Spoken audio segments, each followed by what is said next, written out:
Selamat siang, Sobat Sehat Bethesda. Jumpa kembali di Talk BTS. Tanya aja langsung ke Bethesda Talk Show bersama saya Dr. Andrea Kartika. Pada kesempatan kali ini kita berjumpa kembali di episode ke-22 ya. Pada episode kali ini kita kedatangan seorang narasumber yaitu Dr. Gigi Kristiani Tiasnawati, spesialis konservasi gigi di Rumah Sakit Bethesda. Selamat siang, Dr. Kristiani. Selamat siang, Dr. Andrea. Selamat siang, Sobat Sehat Bethesda. Baik, dokter. Bagaimana dokter keadaan selama pandemi? Selalu fit ya dokter ya? Sehat. Selalu sehat tentunya karena Dokter Kristiani setiap hari kan menangannya kode entry dari coronavirus ya. Jadi betul. memang selalu menggunakan hazmat dan selalu menjaga kesehatan seperti itu. Nah, pada hari ini dokter kita akan sedikit berbincang mengenai gigi berlubang. Tentunya sebagai seorang yang pernah sakit gigi berlubang ini pasti tahu rasanya dok. Sakit gigi itu ngalah-ngalahin orang sakit hati dokter. Oh itu sakitnya sangat sakit. Nah jadi pada hari ini kita akan ngobrol-ngobrol tentang gigi berlubang bersama dengan Dokter Kristiani. Gak usah lama-lama, yuk tanya aja langsung ke Dokter Kristiani. Baik Dokter Kristiani, kita akan masuk ke topik pembahasan yang pertama. Sebetulnya apa sih dokter yang dimaksud dengan gigi berlubang? Itu seperti apa? Untuk gigi berlubang biasanya kita sebut dengan karies gigi.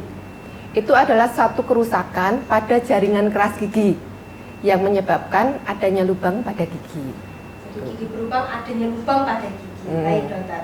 Nah untuk faktor resiko, apa saja sih dok yang bisa menyebabkan gigi itu berlubang? Gitu dokter. Apa aja faktor resikonya?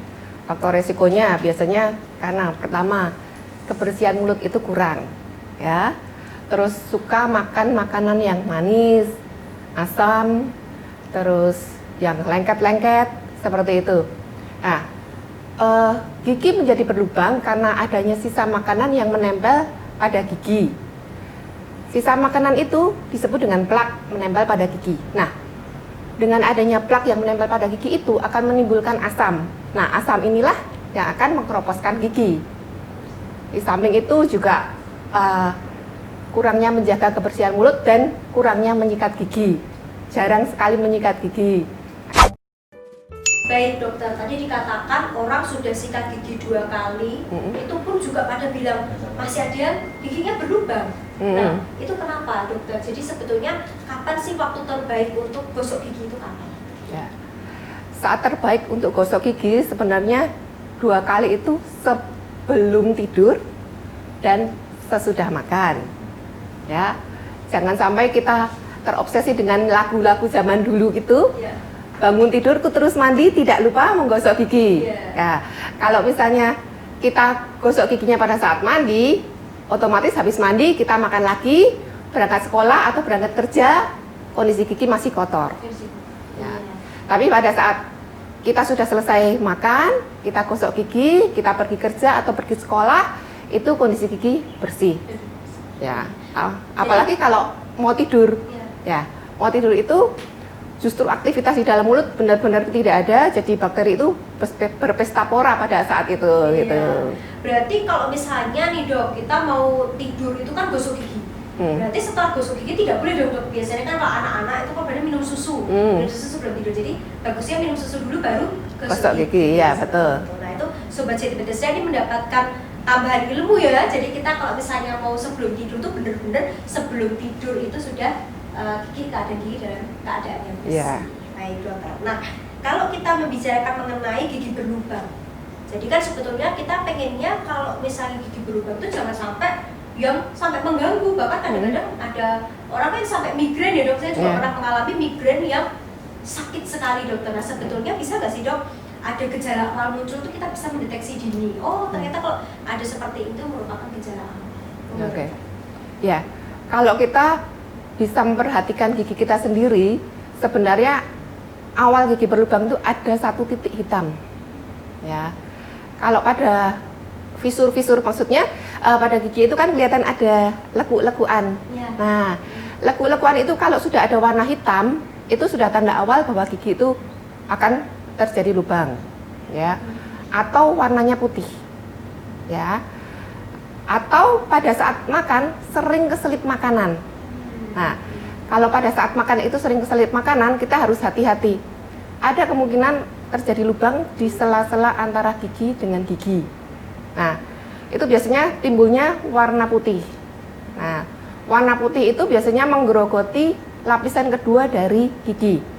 Sehingga pada kita lihat pada giginya, oh giginya masih utuh. Tapi begitu makan keras, tahu-tahu plong giginya bolongnya besar sekali gitu. Gitu ya, Dok. Jadi pada saat gigi itu keselip makanan tuh kenapa sih, Dok, kok sakit? Itu kenapa, Dokter? Kok bisa sakit itu sebenarnya kenapa, Dok? Ada dua hal yang menyebabkan sakit pada saat keselip makanan. Yang pertama mungkin karena ada gigi yang berlubang. Yang kedua mungkin adanya poket atau kantong pada gusi. Jadi jangan disepelekan kalau seandainya ada makanan yang nyelip dalam gigi. Bisa sampai pusing loh gara-gara hanya makanan yang nyelip di gigi itu. Iya, betul sekali, Dok. Ya, baik, Dokter. Lalu Dokter, kan ini mitosnya. Kalau gigi berlubang itu harus dicabut. Nah, ini kita mau membicarakan mitos ini sebetulnya betul atau salah nih pertanyaannya, Dokter. Kriteria gigi berlubang itu apabila memang tidak harus dicabut, itu kriteria yang bisa diselamatkan itu yang seperti apa? Jadi gigi itu kan terdiri dari beberapa lapisan, ya. Yang pertama adalah lapisan email. Itu lapisan yang paling keras di gigi. Kalau itu berlubang, biasanya tidak terasa sakit. Itu masih bisa dilakukan namanya penumpatan atau filling. Atau kalau secara awam disebut penambalan. Oh, ya, yang ditambal gitu. Ya, tapi kita biasanya menyebut dengan ditumpat. Ya. Kemudian lapisan kedua masuk ke dentin, masih bisa juga dilakukan penumpatan. Biasanya kalau sudah dentin agak masuk lagi, biasanya sudah mulai ngilu-ngilu gitu, kita lakukan perawatan dulu sebelum dilakukan penumpatan. Setelah masuk ke lapisan ketiga, masuk ke jaringan pulpa. Itu biasanya sakit, ya. Terus itu masih bisa dilakukan restorasi yang disebut dengan konservasi gigi itu tadi, ya. Kita akan lakukan perawatan saluran akar. Nah, itu masih bisa dilakukan penumpatan gigi, atau seandainya kerusakan di mahkotanya itu terlalu besar, biasanya kita membuatkan mahkota jaket atau jaket crown. Jadi itu kriteria masih bisa diselamatkan. Jadi sebetulnya kalau orang merasakan giginya sakit itu kan masih bisa diselamatkan ya, Dok, ya. Yeah. Nggak harus ompong karena giginya banyak yang dicabut, Yeah, seperti betul. itu. Nah, Dokter, kalau itu kan kriteria masih bisa diselamatkan. Tapi kalau kriteria gigi yang harus segera itu dicabut, itu yang seperti apa, Dok? Supaya kalau sebagai kita nih, sebagai orang awam gigi nih, Dokter nih, kita jadi tahu, oh, ini berarti aku harus segera periksa untuk segera dicabut. Itu kriteria yang seperti apa, Dok? Jadi kalau seandainya kerusakan gigi itu sudah terlalu parah, sudah sampai ke akar gigi atau di percabangan gigi, di percabangan akar gigi sampai merusak ke jaringan periodontal atau jaringan penyangga gigi, giginya sampai goyang, itu harus dicabut, ya. Atau juga bisa jadi kalau lubang itu mengenai gigi bungsu. Nah, gigi bungsu yang posisinya miring. Ya, biarpun itu tidak terlalu besar lubangnya, tapi kita tetap sarankan untuk dicabut saja. Kenapa? Karena jika gigi bungsu itu miring dan berlubang, dia akan berisiko untuk melubangin gigi sebelahnya. Jadi kita pertahankan gigi depannya, kita cabut gigi yang miringnya.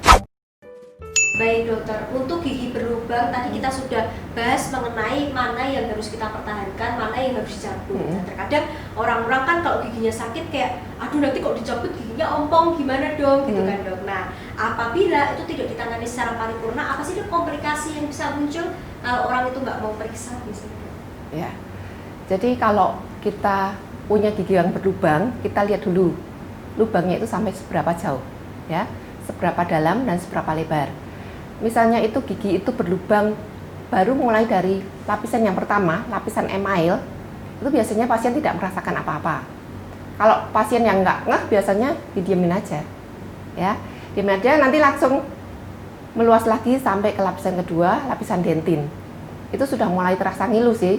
Kalau makan minum manis, asam, dingin terutama, itu sudah merasa ngilu. Masih cuek-cuek aja, diemin aja. Sudah mendekati pulpa, semakin ngilu. Ngilunya itu biasanya sudah tertinggal. Saat minum es, esnya hilang, masih ada sisa beberapa menit sakitnya.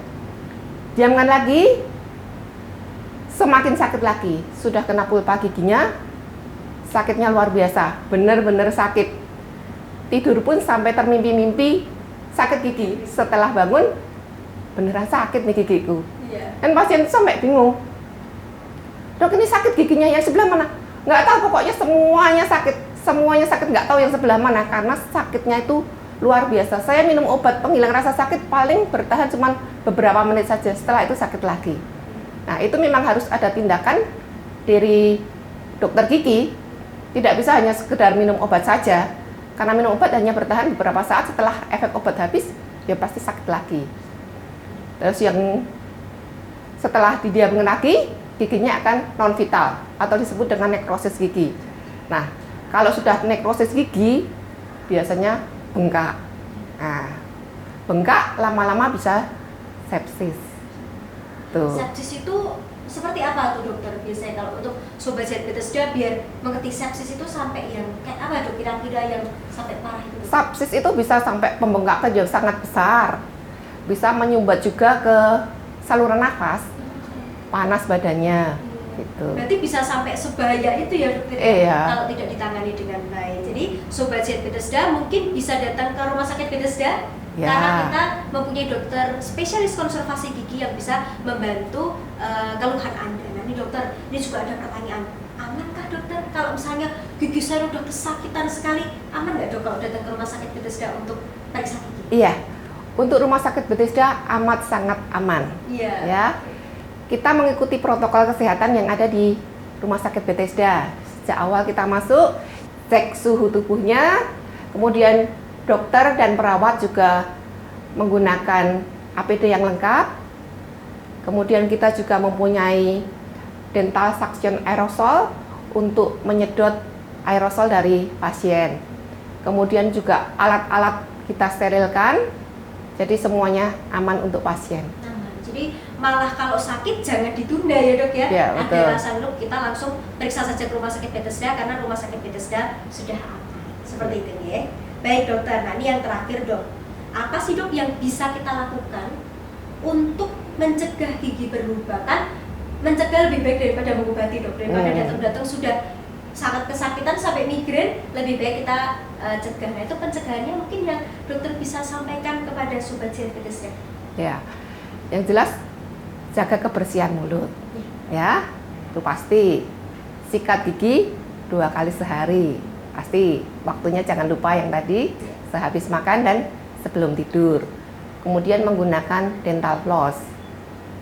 Jadi untuk sisa-sisa makanan yang tidak terkena sikat gigi bisa dibersihkan dengan dental floss. Jadi kalau seandainya ada sisa makanan yang nyelip atau keselilitan itu tadi, jangan menggunakan tusuk gigi, tapi kita gunakan dental floss. Jadi tidak merusak struktur jaringan pendukung gigi. Oke, dokter. Jadi itu yang mungkin sobat Sehat Bethesda bisa perhatikan supaya tidak terjadi gigi berlubang. Dan satu lagi, kontrol ke dokter gigi setiap 6 bulan sekali. Gunanya apa? Biasanya nggak ada keluhan kok, harus kontrol, kenapa? Ya, karena saya bilang tadi bahwa kemungkinan ada gigi berlubang yang tidak terdeteksi dan tidak terasa. Dokter gigi akan mengecek setiap gigi sobat Sehat Bethesda setiap 6 bulan sekali untuk mengetahui apakah sudah mulai ada lubang di gigi, biarpun masih kecil, sehingga kita segera bisa tangani supaya tidak terjadi kesakitan atau pembengkakan sebagai komplikasi gigi berlubang. Sobat Sehat Bethesda bisa datang ke rumah sakit Bethesda untuk kontrol dan juga untuk periksa karena rumah sakit kami aman. Terima kasih banyak Dr. Kristiani atas kesempatan yang luar biasa. Sobat Sehat Bethesda bisa mengetahui hal-hal mengenai gigi berlubang, mulai dari pengenalannya sampai bisa periksa ke rumah sakit Bethesda. Ya. Akhir kata, saya Dr. Andrea Kartika. Dan saya Dr. Gigi Kristiani Tisnawati, spesialis konservasi gigi. Kita undur diri, sampai jumpa di Talk BTS episode ke-23, tentunya dengan topik yang tidak kalah menarik. Jangan lupa bagikan informasi ini kepada kerabat Anda yang membutuhkan informasi ini dan jangan lupa follow sosial media kami. Salam Sapa.